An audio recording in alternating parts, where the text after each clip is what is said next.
going to attempt to smoke a Boston butt, pork shoulder, whatever you want to call it. See, pork shoulder. Roughly, let's see here, I'm looking, 8 1/4 pounds. So I'm preparing to trim that slightly. I'm going to inject it, got my injector here, with some marinade that I made, my own little concoction here. It's an apple juice base. And then I'm gonna rub it in oil, and then I have some basic Grill Mates pork rub here to go on top. I'm gonna leave it in the pan to season overnight, and then tomorrow we're going to put it in the smoker. And I got a smoking generator I built to put on my electric smoker to make sure we get plenty of smoke, and I believe we'll use hickory flavor.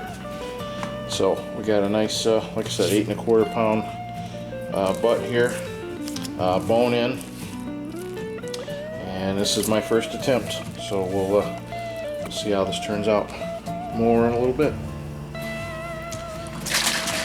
Trimmed it up, nice and thin. You don't want to leave tons of fat. Now I'm going to inject the marinade. You obviously want to leave some fat because it'll soften and drip, and it adds a huge amount to the flavor, but not too much to where it inhibits cooking. Now, I've never done this again. This is my first attempt, so I'm going to put it all over the place, the marinade, like I've read, just different areas, and you'll see the butt swell up a little bit. And this should help flavor as well as tenderize, if whatever it is correct, which makes perfect sense. The acid in the juice will help to start breaking down the tissue, as well as kind of internally basting. It'll help keep the moisture in there, in addition to adding a bit of flavor, because I did add some spices. Marinade, is my own concoction here, based on things I've looked at and read, and videos I've watched. Like I said earlier, it's an apple juice base. A little garlic powder, onion powder, some apple cider vinegar, Worcestershire, a few other things. So I'm going to flip this over. So again, I'm doing this to enhance the flavor as well as to help moisturize.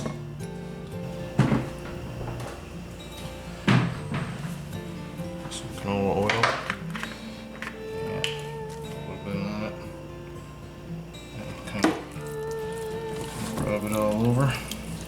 Just something to help absorb the rub. Something a little stickier than apple juice. I'm going to let it sit for a few minutes and let the oil kind of sit and soak. Then it's time to rub. And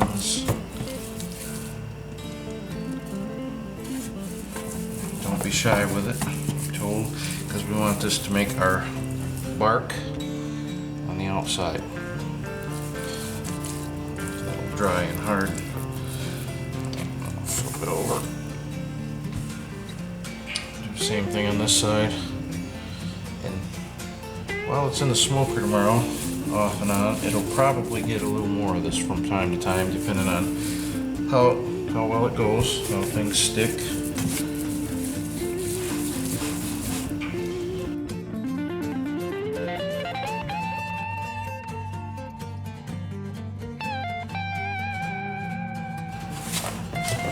That's it. Ready to wrap and store for the night. Okay, all rubbed. Probably can't tell there, but it's got quite a coating. Both sides, wrapped it up good in plastic, and I'll put it in the fridge overnight. So meat's been marinating overnight with the rub and the juice injection. I just got the smoker going. The dial says it's about 225, 230, and it's 256 by the probe. So see, we got some good smoke in here. I'm gonna keep it about 225 to 250 all day. That's my smoke injector doing its job. It's the smoke tray here with fresh stuff in it, as you can see, is not producing any smoke. So that's why I made that. So I'm going to put the shoulder in there and start the timer. And probably 10 to 12 hours, I'm guessing. I'll have to check it till it hits about 200 degrees internal. And then we'll let it rest for half an hour or so, and then we'll pull it and eat it. Almost 6 hours in. Been holding steady between 225 250. Got good smoke. That's coming actually out of the smoker. I'm doing this wrong-handed here, but I have to stoke up this thing. This will be my last time. I'm gonna stoke that and get it going. 6 hours of smoke or so should be plenty. Starting to drip. Look at the bark. We're getting the crust on there. Bark. You can tell we've been smoking a lot this time compared to first couple go rounds. This thing's just full of stuff. So yeah, but the smoker itself's doing the job. I'm letting my heat out, but see, we're starting to drip. That fat's starting to melt. And our temperature, we're at about 154. We're supposed to be right around 200. My target temp 198 to 203. And it's been 149, 150 for several hours. They call that the stall, at least that's what the pros call it. And that's where that moisture that you saw is evaporating out of the meat. And then, so it cools it, kind of like when you sweat, you get evaporative cooling. So it'll take a while, and then once it starts to dry out a little bit, then we'll get back to cooking and the temp will crank up. So I'm hoping with a little luck, we'll be eating by, it's gonna be probably 8, 9 o'clock tonight. I'm using hickory chips. Used probably, I don't know, better than half this bag in 6 hours. So you can see the difference here. I just stoked up that smoke generator. That little puppy, man, it just makes the smoke. It works incredibly well on this smoker. The stock smoke you saw in the last clip, stock smoke, well, that's all that unit normally does because it holds temp really good, so the heating element doesn't run often. So I've increased the heat slightly for the next 4 or 5 hours. And like I said, this will be my final smoke. So we'll be done with the smoke here, and probably within 30 minutes, I'd say it'll be done smoking. That'll be 6.5 hours or so. After that, if that bark is solidified enough, then the smoke should be set. We'll have the nice ring in the meat when you slice it, and the rest will just be getting it nice and tender and getting it thoroughly cooked. Well, it's been just under 12 hours, and I know you can hear it, you probably can't see it. We hit the magic temp. We're at 200. It's 10:30. Timer's a little off. I had a little issue with it this morning. There it is. There, look at that. Good bark on it. We're at 200 degrees. Look at all the drippings. So, all right. More once I get it in the house and let it sit, and then we'll cut into it and then eventually pull it. Well, I've let this thing rest for 20 minutes or so, maybe 25 minutes. First time I've ever done this, again, I've said before, but look at the juice coming out. This thing smells fabulous. So see if we've done it right. This bone here should pull out fairly easy, which I'm not going to lose any meat, so I don't know, the right or wrong way to do this, but as you can see, it's coming right out. Oh yeah. So what that means, from what I've read and been told, is we did it right. The Boston butt cooked properly. I won't waste a shred of this stuff. But there's the shoulder blade.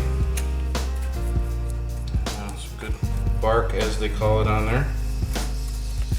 So yeah, there's the blade. So that's out now.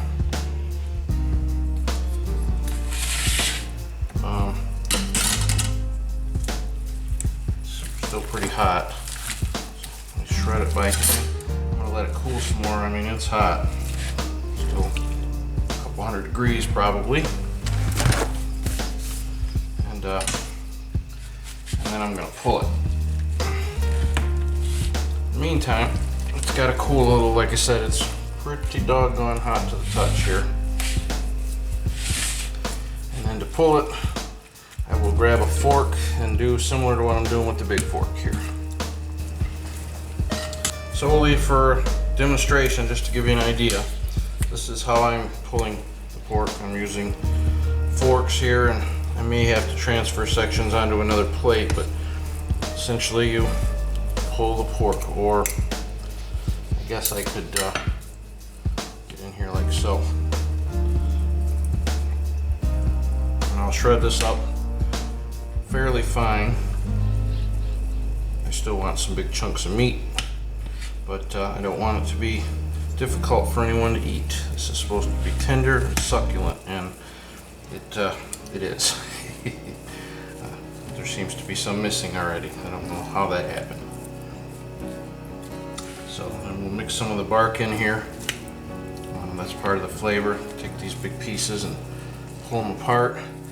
And then I may even take a knife and chop some of this up to make it smaller shreds. But that's the gist of it. This is it. What we've been waiting for all day. So there's our pulled pork, now pulled. Homemade barbecue sauce. We're going to use a fresh Kaiser bun. Homemade slaw.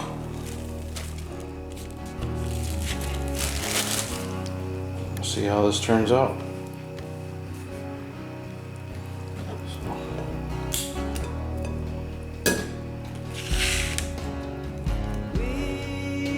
Pork here. Don't be shy with it. Oh, making a mess.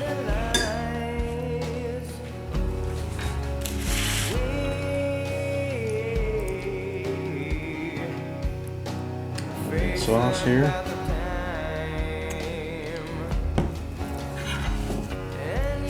Just gonna put a tad of slaw. Oops. Helps if you put it in the right spot too.